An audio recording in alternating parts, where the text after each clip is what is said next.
Sian. And I just thought I never really know how to start these things. So I started with Prince. How is everybody?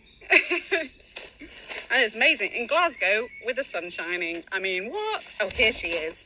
My favourite human being. I hope everyone's having a nice weekend and not watching the news. Hi. Oh, what? What? Sorry, what? You've got a cocktail? Sorry, what? 2 jobs in one. I've honestly, I've got so much soil underneath my nails from I've been gardening all day, and I've called it a day, and I've just gone and had a shower. I'm jealous of you actually being out in the garden. Yeah, love it. What's the weather like up there, Glasgow? It's roasting. It never is normally, so we've been outside for like 2 weeks straight. I'm not kidding though. Every time when we were up in Scotland for the Stirling build, it was beautiful. It was just beautiful up there. Every time Mr. Morges and I go to Scotland, it's gorgeous. So I just don't believe this nonsense that it rains all the time. Hang on, let me get some clothes. Kept secret. Kept secret, do you? Yeah. Oh, hang on. How are you diddling? Very good. Looking very summery. I've been out, honestly, I've been out in the garden, been getting a few rays, and it's funny, isn't it? I'm so conscious that there are people out there without gardens and without the ability to get out there. But it's really difficult, isn't it? Because if you do have a garden, you just want to be in it, don't you? Mm-hmm. It's like this, and people want to be going out on their walks and getting some fresh air. It's this weather's astonishing. Totally. Lots of people joining in. Are there lots of people joining in? I've just quickly gone over onto mine as well and said to people to join in. So let's give them a chance to find as well. And I've got some questions. Oh, exciting! Yeah, I've had some questions sent. So we're going to talk about the Northowram build, aren't we? Yes, definitely. Look, what a project! I've had so much response about it. It's been really, really, really nice. Really nice. Yeah. Do you think that's because it was a smaller project and therefore really relatable for a lot of people? Yeah, definitely. And I know it was a bit of a pain with the budget because you had to underpin the whole thing, which was, it was kind of out of the blue. There was like the smallest measurement that turned it into a single-story extension rather than just like a garden house, essentially, which was such a pain.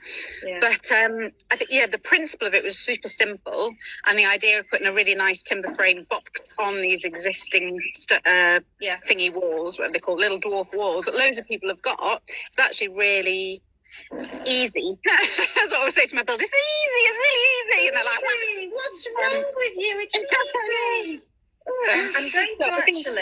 I'm going to get up a couple of the pictures as well.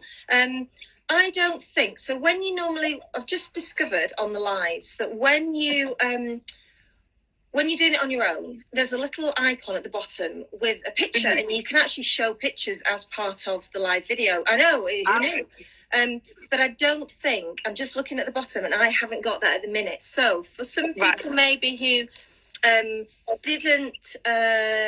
hang on. Hi, both. Could you save this live, please, as I can't watch it? Yes. So, Laura, are you going to save it then? You're going to save it to the live, and then I'll video it and put it on. Print at the beginning. What? Oh, do you not see it? No, I couldn't. Well, can we end with Prince? That's all then. Totally. And we'll get that set up. So I'll get I want some pictures. So just to remind people that this is what it started off as. So do you remember? Beautiful.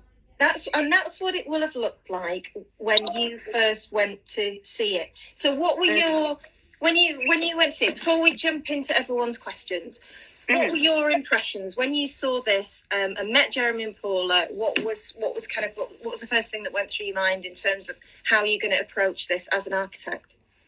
I think that the main thing was the house is really beautiful. It's a lovely Yorkshire built, gorgeous big house, and then you kind of walk through to the conservatory, wound your way through, and you step down into it, and you could have been anywhere in any single place in the whole of the UK, and it was just so kind of disconnected from the house and just kind of in terms of the architecture. I mean, not even starting on the fact that it was freezing cold in the winter and boiling hot in the summer. And it was at different levels, so Paula couldn't actually use it on her own. And, I remember her saying that, when her husband's away working, she can't actually get in unless the ramps have been left down. It's just kind of crazy that somebody, not even for a wheelchair access, but just, that somebody would build something like that with not even split levels, with these little, with a kind of a step that just makes it completely inaccessible for kids, all the, sorts of things. It wasn't a proper step. It's just like just a trip hazard, basically. Yeah. So did you, both you and Robert, so I'm going to presume, it's Saturday now, so anyone who hasn't watched it by now should have just pulled their finger out. So it's not about spoilers, is it? We can totally talk about it. So both you and Robert went for quite contemporary designs. Why was that? So why? Because a lot of architects would be tempted to go for something a bit in sympathy with the style of the original building. Did you feel that you could really push Jeremy and Paula into something a little bit braver? Yeah, I mean, I don't really do kind of traditional looking stuff, and often it can look so kind of pastiche-y, so it's a really hard one to pull off. I mean, I think there are ways of doing kind of like a really simple design, and so mine was when I actually thought about the idea of like tilting the glass when I was there. Did that just come to you when you were there, and you were standing there and looking at that beautiful garden and imagining being Paula, because Paula's the one who, it's not for Paula because obviously it's for both of them, but she will get the most out of it, being connected with the garden. So that idea came to you straight away. Is it something you'd done before? No, it's not actually, because I was looking out, and obviously the white plastic mullions, just so kind of in your face, and the glass is all reflecting. So because I think it was a fairly kind of grey day when I was there, and because the lights were all on, it was just reflecting, so you could just see yourself. So at night it must have been just like mirrors basically. So if you tilt the glass forward, you lose all the reflections. So that's why in the bow of a ship and air traffic control towers, they all have slanted glass. And one of my old bosses, Guy Greenfield, had done it for a project overlooking the sea, and it just worked really well. And that was like 20 years ago. I worked on that. 20, is that right? I don't know how old I am. Old. It was a good 15, 20 years ago, and it was so effective. And I was just sitting there looking at myself going, I want to see the garden, not me. And I was like, let's tilt this forward. And then the idea came from there. So it was this kind of this whole plane, moving it forward, and then how that came. So it wasn't so much I want to do a really contemporary box. It was, how am I now going to incorporate this slant into the design? And obviously the budget was tiny, so I do a lot of kind of DIY stuff myself, and we often get slightly blown double glazing things that are being thrown out, and we can, you can salvage them and put them in their own frames. So that was my thinking behind it. And I think with the right builder, it would have been great. But also the builders were up for it, but they kind of said, look, this is going to last for 15, 20, 30 years, or forever, whatever. And the glass, they didn't know how long the glass had been in there, and they didn't want to start taking them all out. So it was even as they were being taken out, I think I remember that as they were dismantling, they were so careful. They were trying to be so careful to reuse it as per the idea, but there were certain sections of it that were, because it was also quite old and quite fragile. There were bits that were getting broken, and so then it was a case of, well, how do you? It was actually essential that all of the sections were then redesigned into the new, and if there were parts that were getting cracked, and it was a brilliant idea, and it would have been so nice. And everybody is very mindful of sustainability and reusing, but difficult. It's the kind of thing you could do yourself. Yeah. So I'd done a drawing that like labelled all the windows, and then I labelled them all like on the new. Yeah, you remember? I remember it. Different colours and like, oh, it's really easy. You can just do it. It's great. And the builder's like, what? So yeah, I think it would, if it was kind of me building it. Hey, you and me, we should do a build together. I think we totally should. And the boys can just bring us drinks. I think one day we will.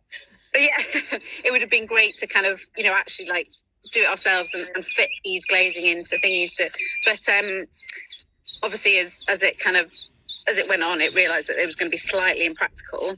And also, the end result was brilliant. I really liked the fact they had the big, long windows with no breaks in them whatsoever. It looked absolutely smart. We did have a question, actually. I did get a question sent through, particularly about the windows, just while we're on that, by Inner Unicorn Interiors, who said, how easy is it to find suppliers for the tilted windows? I'll let you, I can say from the supply point of view, but what's they're not, they're just normal windows, but they're just set on a tilt. So all you're kind of looking at is the drip detail at the top, and then obviously how the sill meets. So it's fairly straightforward. It's fairly straightforward if the builders follow the plan. And one of the things which I think it was touched on the show, wasn't it, was that your design was for a timber framed building. So the original brick walls were there, and the timber frame was to sit on the original brick walls, notwithstanding underpinning, etc. Those nib walls, those base walls still would have stayed there. Timber frame sits on it, and then the timber frame would have had the timber frame with tilted window screwed in, and great. Yeah. Unfortunately, what happened, which was then a little bit of a challenge, was that it was built out of block. So they built, unbeknownst to anybody, when they just cracked on. Because you're not there, I'm there as project manager on occasion. I was really upset with them, actually. Really upset with the builders, and they ended up not finishing it. And a great guy finished it off. Yeah. And because we were talking about it, and they were sending photographs of these blockwork walls in, and they were straight. And I was like, are you going to tilt the... Yeah, don't worry about it, Laura, don't worry. And I think they were just trying to fob me off, really. Yeah. And that really pisses me off. Really gets me. Because I love builders, I love building, I love all that stuff. But when people start lying to me, I'm like, guys... I think they just... I don't think they realised what a rod they were making for their own back. So when they decided that they were going to build it in block, and they just went ahead and did that. And there's another question about skylights, so that feeds into it. And this is really important for people watching when they or their builders change designs. Martin and I touched on this earlier on in the week when we talked. When people, hello main cat. When people do change designs, then the implications can be massive. And on this, when they suddenly realised that they got these block walls, and then thought, oh God, how the hell are we going to hang the tilted windows? Which was when it was sort of... Oh, I know, it was really devastating. I feel really, but I mean, but it was done. And put a timber frame essentially on it. So but it should have been timber frame. It would have been a lot easier, more straightforward. It totally would. And so there was a reason for that. So when people change it, the implications can be massive. Actually, Matt Carter 76 just asked, what's the best angle for the tilt? When they were working, when they were doing it, working it all out, when we were speaking to the window company, it's all about the weight of the window. So the angle of the tilt is very much dependent on the size, the actual size of the window, isn't it? So if it's a smaller window, you can... Yeah, because you're kind of stopping it from falling over. So if you put it too far, so I can't remember what we were in the end. I'll have it somewhere on here. I'll try. Like 8 to 10 degrees, something like that. I can't remember, but it's actually not that much just to get that effect. I've got to say to you though, when I was trying to decorate into it, it felt like high, because my feet felt like they were a metre behind me. I was leaning in. I think I remember talking to you that night. I was like, okay, bye, Sian, bye. I didn't like you that day, actually. When we were trying to get that detail between the window and the ceiling. But it looks... one thing that was really interesting, actually, is that when we were actually on site with Jeremy and Paula, so before the windows had gone in, so you had designed them and they had the verticals in between, so it wasn't just one big picture window. I do remember Jeremy and Paula umming and ahhing about whether to actually keep the verticals or have one big picture window. And the reason being that they were really worried that you would just see the verticals, so you would see the division on the windows. And interesting, it goes back to what you just said before. When things are painted black, you don't see the frame, you see the view. And I remember saying that to them. Yeah, they do. They really do. And it's interesting because with white frames, you see the frame when you're inside. But when it's painted dark, it kind of just, it's a trick of the eye, isn't it? It just disappears. So you were absolutely bang on with that. And they did need a little bit of, because sometimes the clients, I think what people don't really understand when they watch the show is that you and Robert will do your designs. But actually, if the clients then choose to change things with the builders, they can. They do. And they do. Totally. You know, and they were. I mean, and I'm really glad that they had the faith, you know, with you, with the idea, because it was the right thing to do. Ollie's just commented, Ollie Scarf, who's the director. Amazing director. I loved working so much, and it took me about 26 times to say that I can't even remember it now, the bow of a ship or the bridge of a ship. I just kept getting it wrong. Oh, did you? So, yeah, and that's what he said, it's like a ship. One of the questions that we had online was Laura disappointed? This was from How We Play House. Was Laura disappointed that they, meaning Jeremy and Paula, chose two skylights and neither gave the view of the window above? Was it due to budget? And were any? It was due to builders. They kind of, they were just a law of their own. They got their own engineer to do, I mean, it was all sorted, it was all done, and they just kind of did, and then we had to work with what they built. So yeah, it was very difficult for you. And I think it was a shame not to have that connection. But it was, and Paula was really upset about it because it was one of the things that was quite critical for her. She wanted to be able to look up and see that the picture window, which when she's at the top of the stairs and she's because she's in the wheelchair, she's slightly lower and she could see out of the picture window to the garden. So the way he designed it was that you could then see that she's really fond of that picture window and she could then see it from below. And then when they got their own structural engineering and he changed the design because it was changed from timber frame to block, etc., and all the implications. One of the implications then was that the steel flew straight through and hit that rear elevation, wasn't it? Yeah. Right bang in the middle of where the lawn. And that's the thing, we could have worked with that and worked around that, but when the builders totally, aren't honest with you or just kind of pull the wool over our eyes, then it's really hard, especially as we're not officially, I wasn't running the job or, that's not part of the kind of thing. So we're kind of helping out. And obviously you're, project managing it, and I was helping out as much as possible. But it's amazing what you can work with and make a really good solution to something that's gone slightly wrong. But yeah, in that instance, they were so far down the line before we kind of realised, like, wait a minute, something's totally wrong here. And then the cost implication to try and put that right actually then outweighs not the need to put it right, but it's so complicated and so expensive that then that word, that How We Play House, then compromises are made. And again, and that is a lesson for sort of people watching, that it is so critical to keep the lines of communication open between client and architect and builder, and also for clients sometimes to.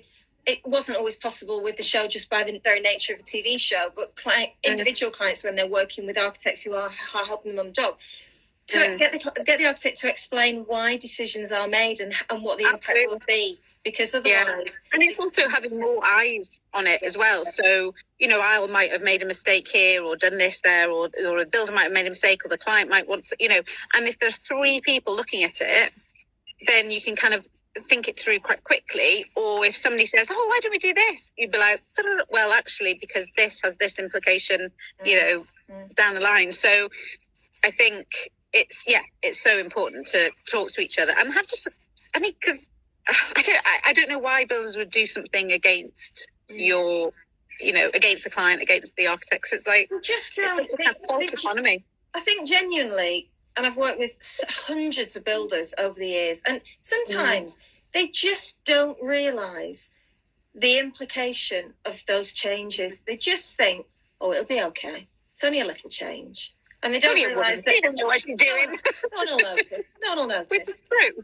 and then that little change magnifies and picks up like a snowball rolling down until all of a sudden it's like a massive snowball at the bottom of the hill, and you think, but all that was from that one little change. And I think that, genuinely, I think most of them, when they do these little changes, they don't actually realise, stupidly, the huge implication. But yes. Another question I had was, were any other compromises needed? I don't think there were really on Northowram, were there? Can you... No, well, I remember, because one of the budget saving things for me was not changing the radiator. Yeah. But then when they kind of, I think it's one of those things, if everything lined up and everything worked really well, you're kind of great. But actually they tried to, the radiator was absolutely knackered. There was tiny bore pipes to it. Yeah, it was. And so then there's kind of like, it's a decision, right, well, do we change the radiator? Do we put underfloor heating in? So there are decisions that have an impact on the budget. Yeah. And in terms of compromise, it's a funny one because it's not my house, it's not my project. So I'm not the kind of architect that would be upset if somebody didn't do what I thought, because they've got to live there. It's their thing. So I kind of live in my imagination of a scheme, and in some schemes I'm like, oh my goodness, I really want to live there, I want to do it. But once it's gone, once I've given it to the clients, it's theirs, unless I work on it right to the end, and that's totally different. But yes, I never get upset, and I never see changes and things as compromises. It's more they're putting their own mark on it, or, like the underpinning, then we had to kind of save money somewhere else, and we went with our begging bowls to get cladding, and people either are great and, really see what you're trying to achieve, or they don't. And it kind of all the stars aligned with that in terms of getting the materials together.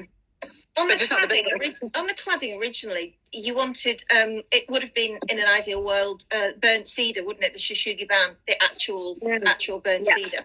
So people who will have watched the show, just explain, you've used that before and love it, just explain what that is and what not the compromise, but what the alternative was because of low maintenance, etc. Yeah. So I think, again, it was a bit more of a DIY project. So I did Ugly House, A Lovely House with George Clark on Channel 4. And I did a whole big house in burnt cedar. And I loved it. It was amazing. And it was a real split down the middle. People actually hated it, absolutely loved it. But we managed to get a load of really cheap cedar because if you put cedar up, there's lots of different kind of variation in colours. So they had some really pink cedar, which nobody wanted. So they sold it to us for next to nothing.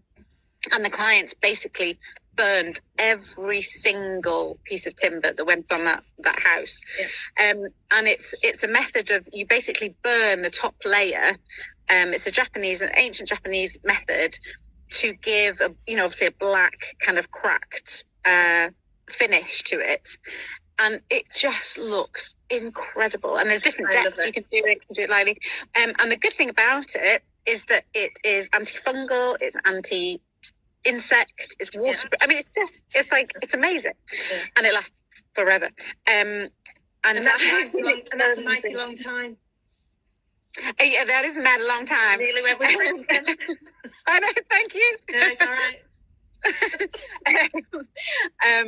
And I'm experimenting at the moment burning pallet wood to give the same kind of thing. So I think, obviously it works really, really well with cedar. So I'm just having a wee experiment at the moment. In fact, we've burnt some... we're building a shed at the moment. Hang on. Oh, nice. We've burnt some... That's just some cheap whitewood, cheap pine. Yeah. You can do it, but cedar gives a really beautiful effect, which is why people use it, isn't it? So cedar would have been... Oh, look, I look drunk now. Cedar would have been fantastic. However, It's not something that Jeremy and Paula ever would have done. They're not DIYers, so they would not have done that themselves, and we're not going to do it themselves. Then if you're going to get the builders to do it, it's their labour, isn't it? So then it's a little bit more expensive. You've got a really good deal on cedar. So this is something for self-builders and renovators, if they're watching, to be mindful of, that actually, if they're the ones shopping around for bargains and finding things, you can go to another level with your design and your architecture because you're shopping around for the bargains. Whereas if you expect other people to do it for you and buy it, then it's always going to be more expensive, isn't it? So and that's what I like when I do take projects to the end. I like, I probably spend half my time, talking to suppliers and like saying to clients like, oh, I found this, and it's like £13 a square metre, and the level, and I love that side of it, and I love getting bargains, and and doing something a wee bit different. And this one could have worked with the right builder, but it's just one of those things. And we ended up using millboard for it was Marley on that one. So it was a Marley. It was Marley Cedral Click. I think. The good sort of dark grey, and actually Paula and Jeremy were really happy to use a man-made product which mimicked the charred effect, because they were really mindful as things progress. They're not going to be not capable, but they don't want to be doing a lot of maintenance around the house because there's other things that they have to consider. So things change, don't they, sometimes? I'm very kind of like each their own. I'm not the kind of artist. For me, I would be like, we really want to do timber, and how are we going to make it work? And I'm not.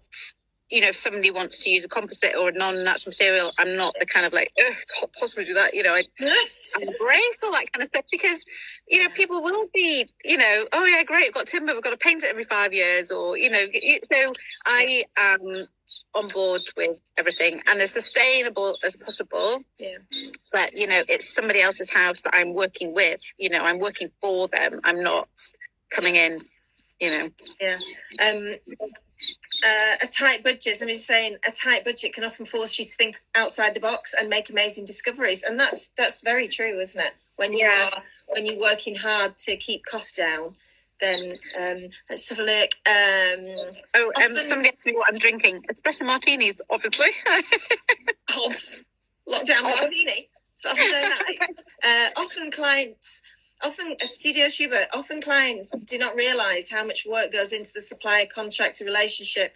You're damn right there.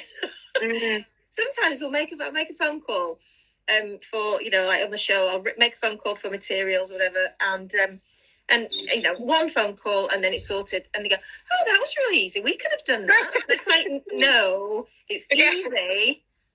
Been using them for 15 years and we've got all good, and it's actually spot on, isn't it? And that's why if you work with a really great architect or builder, they have spent years building up and nurturing those relationships to find people the best products for the build, not only on the design but also cost as well.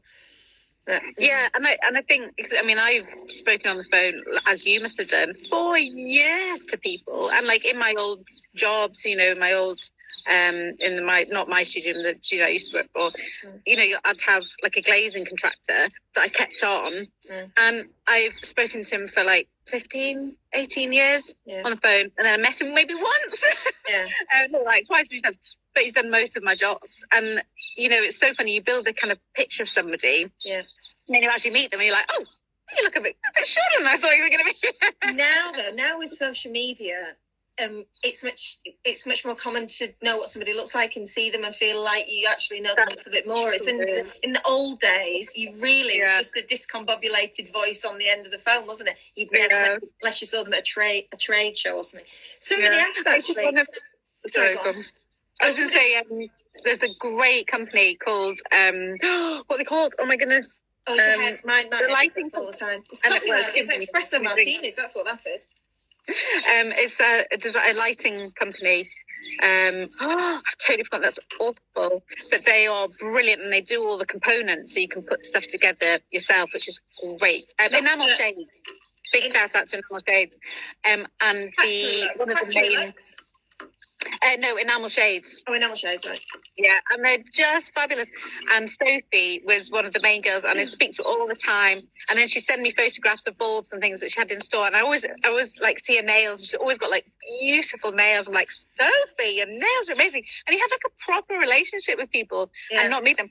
And she's actually left them, sadly, but she sent me a load of really beautiful botanical illustrations that she found, and she just had too many. She's like, would you like some? I'm like, yes, please. And this is somebody you've never met, and it's so nice when you have that with people, that relationship. Let's just have a little whiz back and see. I'm going to have a look back through the questions. In the meantime, if anybody has a particular question, let me just see whether we've missed any. I've got a couple more here. Just one sec. I think there's generally some people asking if Laura can do their jobs for them, and yes, you need to DM her, and then she can set that up at the end. What was the reason for tilting the glass? Covered that. We talked about the glass, prospective wheelchair user.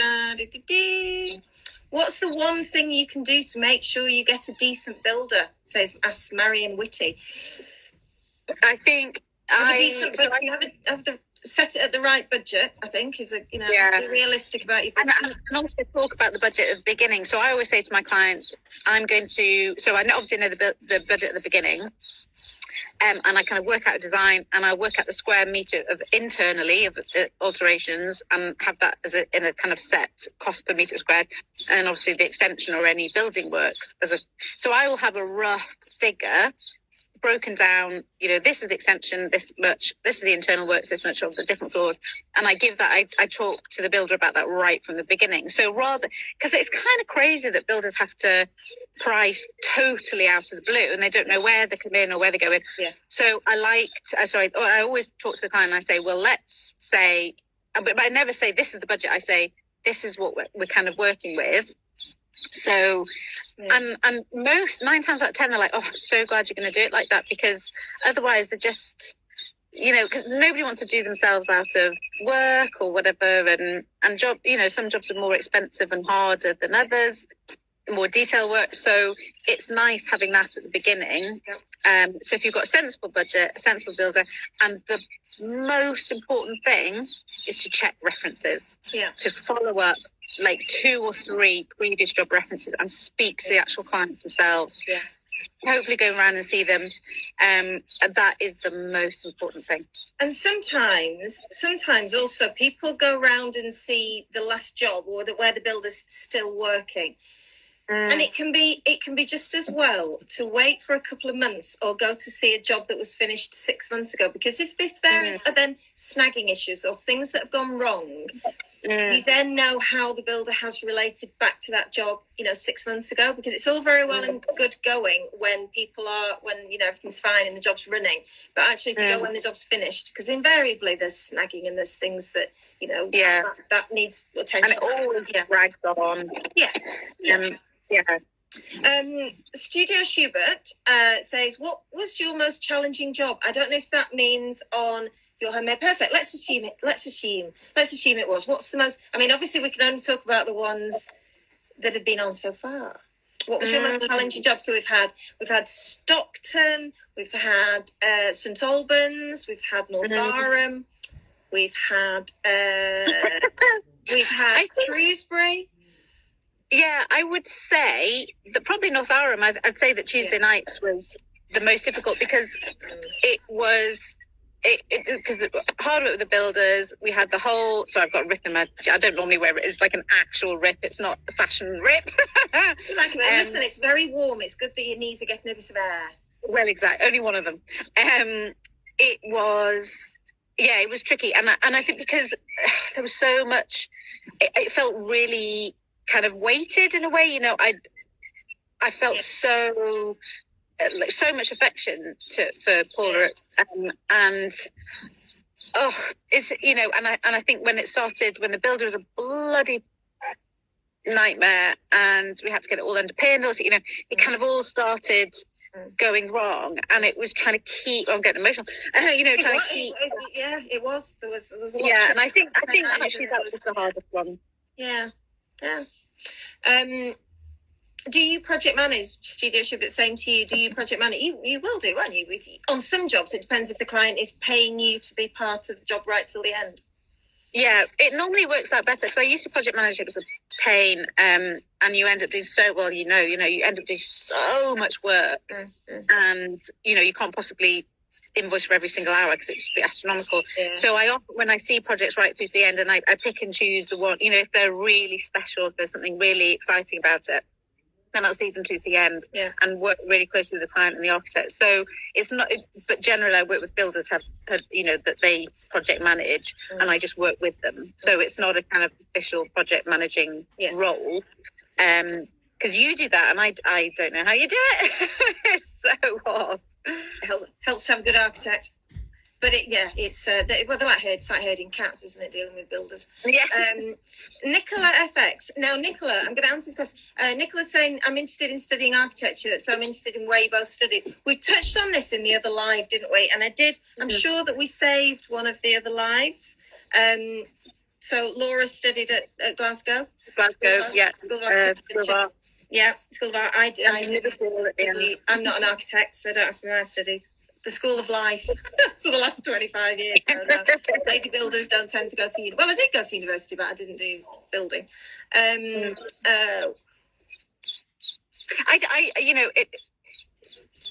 mean, that's a whole different subject. I mean, different unis work different ways. Some are like really kind of course based. It's all like the Bartlett and the AA. It's all like really kind of Glasgow is great, and they change as well. But when I was in uni in Glasgow, started in 1998, it was as if you were in an office. So it was very, not practical, but it was very much about how things get built. And, and I struggled so much. I really struggled for years. I struggled. And it wasn't until my third year, I think, that it all started. I was like, oh, I kind of get it, so, and I think the saving grace for me was working on site, working on building sites. So if you're interested in building and architecture, stop making stuff, building stuff and sites, Get your hands dirty going, yeah. Although difficult at the minute, but it will be. Somebody's saying that, Bindi Rowcroft, Laura, tell me about your power tool collection. I think that's for a whole other live there, Bindi. Do research and pick up a good uni. So, I wanted to ask you a question actually about just whizzing back to Northowram. How did it feel when you go to the reveal? So when you're in the car, and you're driving to the build, do you feel a little bit nervous about what you're going to see? So when you're in, and Angela is mercilessly teasing you, and I would imagine, do you feel a little bit nervous about it? That comes across, but is that Yeah, I mean, I always feel nervous, and again, especially with this one, because it was a really tricky build. And I think because I suppose that some of them you see during the build, some you see less, so you kind of have a rough idea how it's going to look. But there's that kind of, there's always that feeling: is it going to work? Am I going to walk in and they go, it's actually really awful, Yeah. So it is nerve-wracking, and it's such a big thing for people to do, and it's such a kind of, you kind of build these drawings, and like, right, there you go, but you kind of sometimes forget there's actually somebody's life doesn't have to live in this for the rest of their lives, or for as long as they're going to stay in a house, or 5 years, 10 years. The impact on the value of the house, there's so much that is involved that it's really nerve-wracking. It's interesting that you as an architect use the word work. So is it going to work? Not is it going to look nice? Is it going to look good? But is it going to work? What does that actually mean for people who aren't architects? So when you walked into that space in Northowram, what does work mean? In your mind, in an architect's mind? It means the client's happy. If they're smiling and they're like, this has changed our life, we are so happy, then it's worked. Right. So a simple, quite an emotional thing, as opposed to practically and where the light comes in, and it's a very emotional thing, is it, for you, whether it's working? Yeah, because where the light comes up, that should have all been, taken care of in the design. So I kind of know that will be as it is, because, the sun is where it is, and that's not going to change. But it's the client. You know, I am working for a client. I'm trying to do something for them. So if they're happy, then it's worked. Definitely. And they were very happy. Jeremy and Paula were genuinely. Pardon? I'm so glad. Genuinely very happy. Well, listen, we've kept you chatting for 45 minutes. We said we were going to do half an hour, didn't we? Look that you're saying Northowram correctly. Lots of people say it wrong. Oh, am I? Good. 4 First Avenue saying we say Northowram. Excellent. I can't spell it, but I can say it. I can't spell it, but we can say it. Oh, we spent quite a time in Northowram. Oh, somebody's asked a question. Actually, it's asked a question twice. In fact, so we need. Can I please ask what software you use for the show? So I use AutoCAD, but the modelers use Maya, Maya. I hope that's answered your question, Grace Catherine. Does anybody have any prints requests for? Does anybody have any print requests? Katie Gaskell, how understanding are clients when something completely unexpected comes up? Maybe we could find an appropriate song for that. Maybe the answer to how understanding our clients when something completely unexpected comes up is let's go crazy. Nice. Like hey, it. See what I did there? Yeah, I mean, I think it depends. Again, when things go wrong, it depends on your relationship. Yeah. And I think, a lot of people said about builders and how you find a good builder. It's about relationship. It's not necessarily how good they are at caulking or how good they are at screwing bits of wood in. It's about how your relationship is. You get fewer builders and you get, can't do that builders. And I think that is key. And if you've got a good relationship, then if things go wrong, then it's part of the process. And with that builder, with Jeremy and Paula, they really dropped the ball on it. And it was cataclysmic. So we got a good builder at the end, and he pulled out all the stops and made it work. Carl and Wayne, just to give them a heads up, Carl Gallagher and Wayne, 2 brothers actually, and they were fabulous. Great to work with, lovely people. And did you know, actually, Carl fell through a reflight at the start of it and broke his back. I know. Anyway, he's okay. He's okay. I spoke to him last week. So some bad things happen to good builders. But and I've got to say that it wasn't, it's not unusual for things to go wrong on building sites and on jobs. And on pretty much all of our Your Home Made Perfect episodes, things have gone wrong on all of them, which we've, you deal with the problem, you address it, you solve it, and you get over it and you move past it. And it's not always the builder's faults. There are things on this one, there were issues with the original builders, but quite often, things just get thrown up by houses, don't they? Renovations, extensions that are completely unexpected, and that is nobody's fault. And quite often people try and find fault and blame, and actually sometimes it's blame just the architect. The first people to get it in the neck. Quite often it's just one of those things, and people have not got X-ray specs. You cannot see through the bone unless you're going to rip a house to pieces before you even start the work. It's impossible for an architect or a builder or a project manager to know what's going to happen as you unpick and unpeel. It's like the layers of an onion. And things always happen. And the important thing is to maintain communication and to speak to each other and to work through the problems. And it's one of the reasons why the relationship went so wrong with the original builders, because they did not maintain those levels of communication and when things were going wrong, speak and work out how to make them right so we could get past it. And pretty much on most builds, problems aren't insurmountable, are they? You've seen it over and over again. Well, I think we need to let Laura go and finish her espresso martini and the bird song.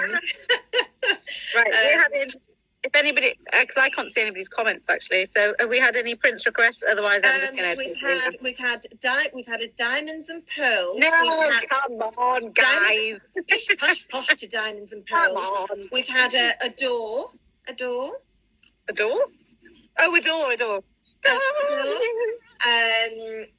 We're going back down. I like them all. I like them all. I've got to say, I like them all. I like the I can't say that one. Sexy. I like them all. I can never stop dancing to Kiss whenever Kiss comes on. Well, I like his original album, the Prince album. What's your favourite? What's your favourite? So right, my ambition in life, okay, is to get on Desert Island, to do something so good that I'm allowed to go on Desert Island Discs, and all 7 records would be Prince. All of them, every single one. Hang on, every single one would be Prince. Oh. So yeah, so I've whittled it down to about 20. So I was just going to look. Hang on a minute. You need to. Oh, I haven't got it here. Where is it? Oh, I was going to put the as you played us out with the Prince. I was going to get the book and hold it up because I got the Anyway, it's really interesting as well. Have you read the autobiography? You know the. Yeah. Really interesting, isn't it? I love it, yeah. All right, then, go on. Play us out. Sign of the Times says Eden Landscape Designs. Oh, no, it's on it. Right, we hope you've all, while Laura finds that, we hope you've all enjoyed tonight. And you need to watch again, 8 o'clock on Tuesday, for another fabulous episode of Your Homemade Perfect. It's not on my speaker. You'll have to hold it up. Are you going to hold it up?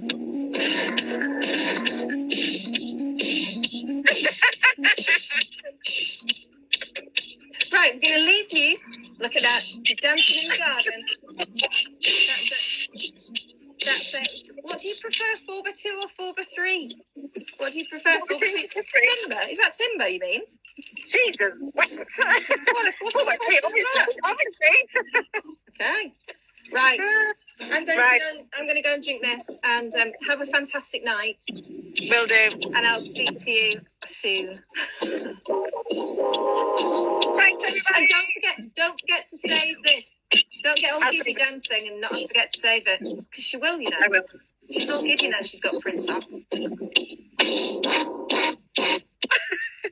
go. Anyway. Laters. Love yous all.